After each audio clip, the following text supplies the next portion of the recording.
गणमान्य अतिथिगण, संसद के नवनिर्मित भवन के निर्माण की अभूतपूर्व कीर्ति गाथा एवं इस कक्ष में माननीय प्रधानमंत्री जी द्वारा माननीय अध्यक्ष लोकसभा के आसन की दाहिनी ओर स्थापित ऐतिहासिक और पवित्र सेंगोल के महात्म्य से संबंधित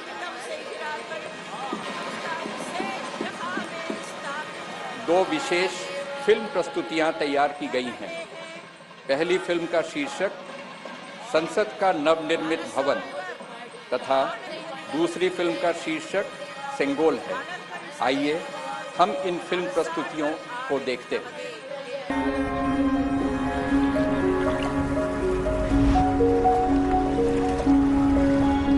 भारत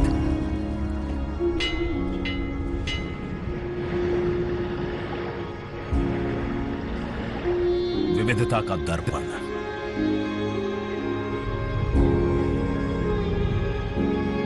एकता की मूरत और लोकतंत्र की जननी।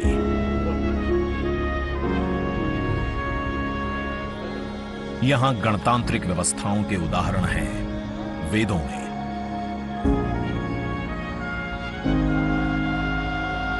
वैशाली की गण परिषद के उत्कोचों में, आचार्य चाणक्य के अर्थशास्त्र में, उत्तरा मेरूर के शिलालेखों में वर्णित चोल साम्राज्य की पंचायत व्यवस्था में, उनकी गणम और वार्यम व्यवस्था में,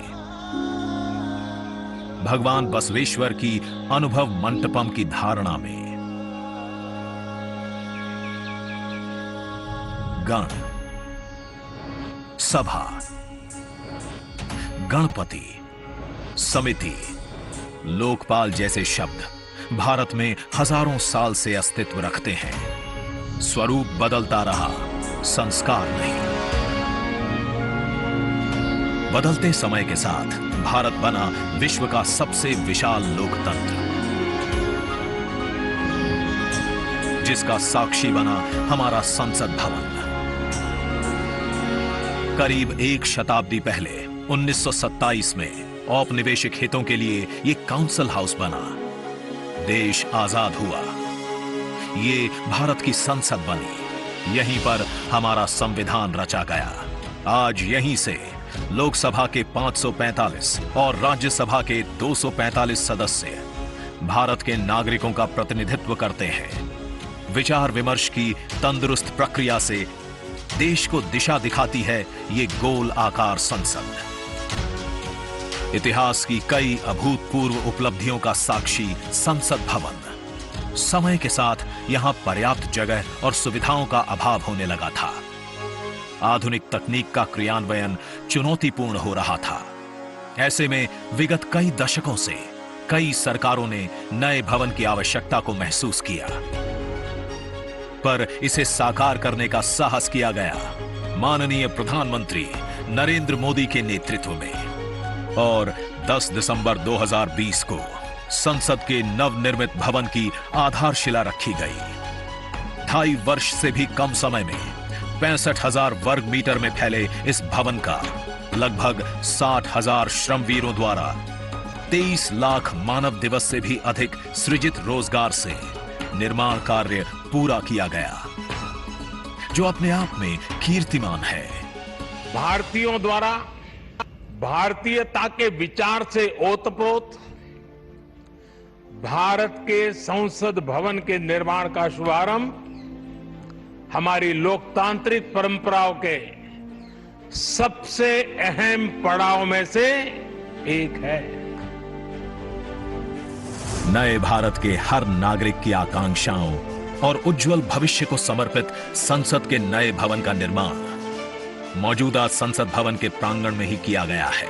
आने वाले समय में संसद के नए और मौजूदा भवन एक दूसरे के पूरक होंगे। इस भवन में प्रवेश के 6 द्वार हैं, जो भारतीय सभ्यता के अनुसार प्रकृति को अपनी कृतज्ञता व्यक्त करते हैं। मकर और हंस यानी जल को नमन, शार्दुल और गरुड़ यानी नभ को नमस्कार, अश्व और गज यानी थल को प्रणाम।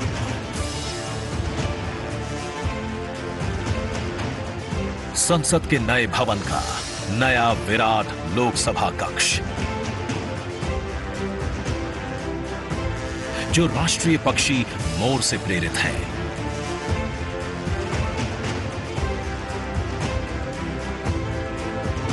इसका आकार मौजूदा लोकसभा से लगभग 2 गुना बड़ा है।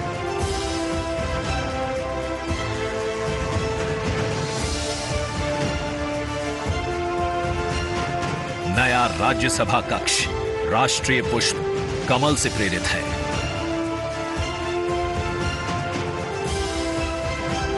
जिसका आकार भी मौजूदा राज्यसभा कक्ष से लगभग 1.5 गुना बड़ा है।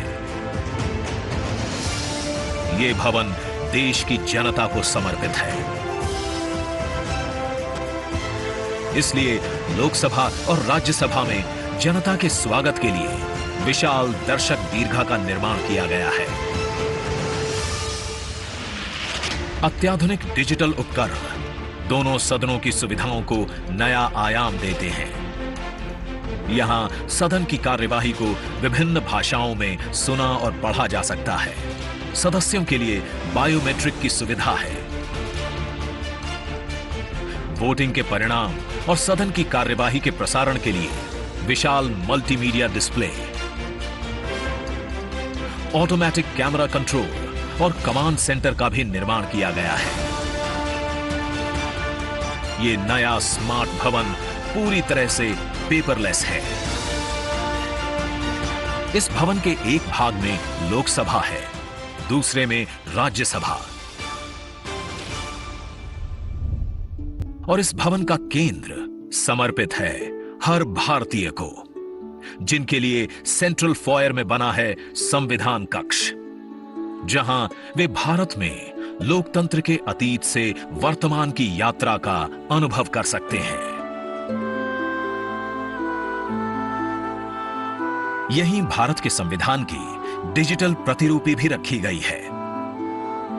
इसी सेंट्रल फॉयर में ऊपर की त्रिकोणीय छत से सूर्य की किरणें ब्रह्मांड का भ्रमण करते हुए पेंडुलम क्लॉक पर गिरती हैं। ये किरणें बरगद के पेड़ को नहलाती हैं और सदस्यों के लिए निर्मित कक्ष, पुस्तकालय, भोजन कक्ष में फैल जाती हैं। आत्मनिर्भर भारत के प्रतीक इस भवन के निर्माण में भारत के हर भाग ने अपनी भागीदारी निभाई है। कहीं महाराष्ट्र की सागौन की लकड़ी सजी है। उन्हीं से दोनों सदन में अशोक चक्र भी बना है। कहीं राजस्थान का शानदार स्टोन वर्क, कहीं उत्तर प्रदेश की कालीन बिछी है, कहीं त्रिपुरा की बैम्बू वुड फ्लोरिंग, वहीं सफेद मार्बल गुजरात से आया है। एक भारत श्रेष्ठ भारत की भावना से प्रेरित सभी वर्गों, प्रांतों ने मिलकर बनाया है ये भवन।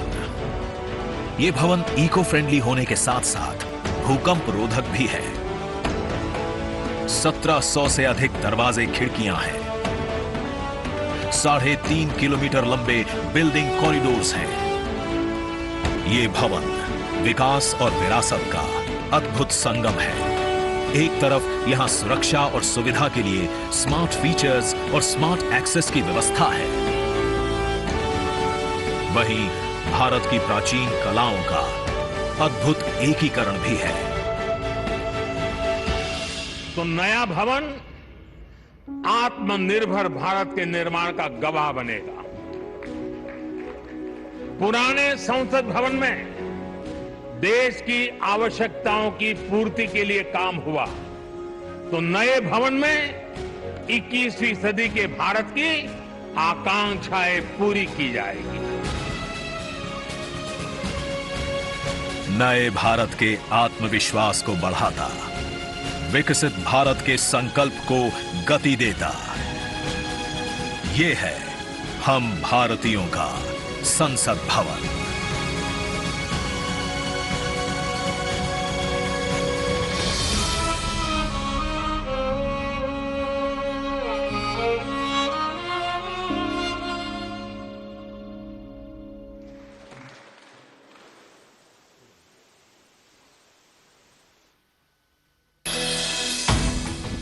आज का ये दिन महत्वपूर्ण है। माननीय प्रधानमंत्री श्री नरेंद्र मोदी ने एक नया इतिहास रचा है। पूर्व की कई सरकारों ने नए संसद भवन की आवश्यकता पर चर्चा की थी।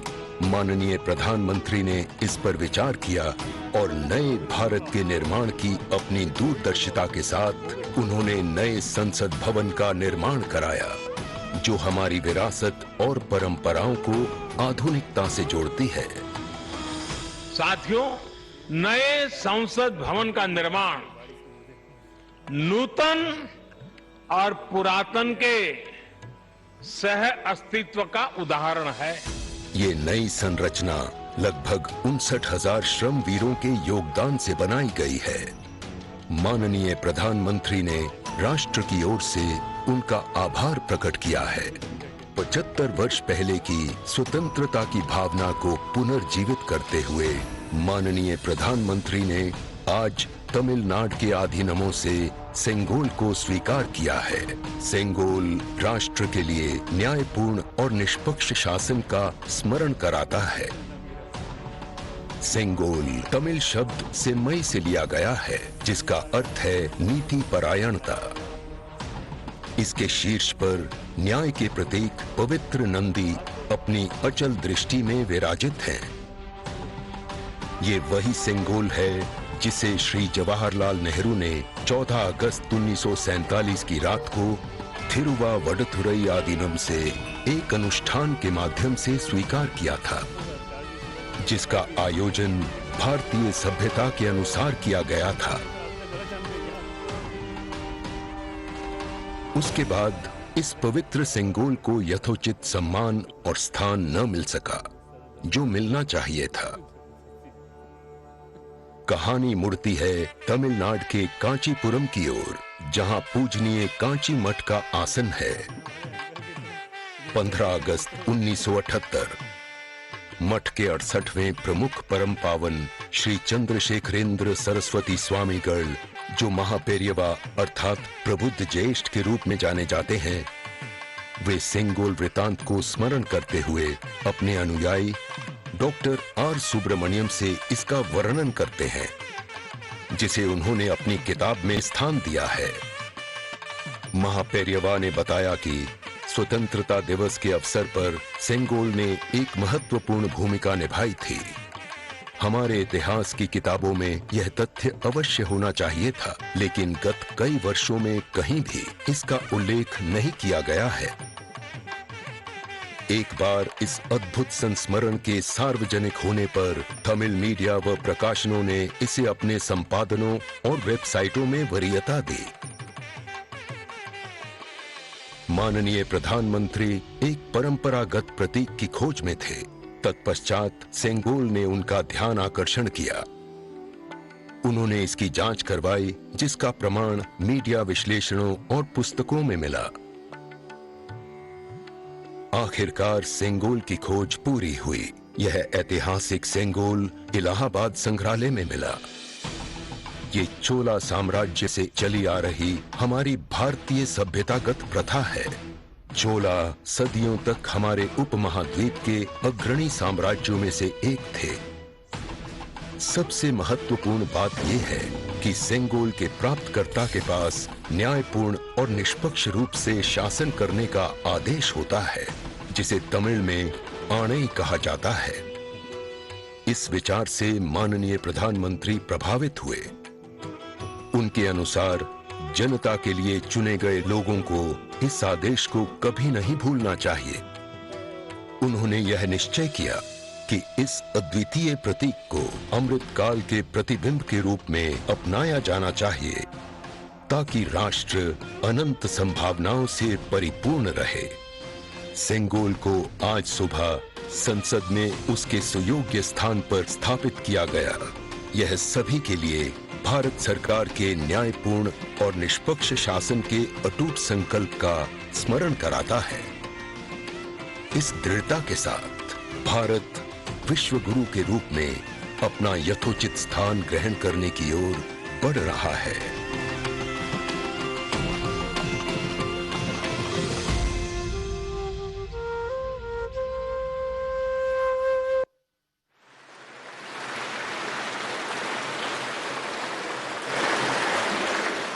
इंडिया टीवी हर वक्त हर जगह डाउनलोड करने के लिए सर्च करें India TV news Google play store या ऐप स्टोर पर।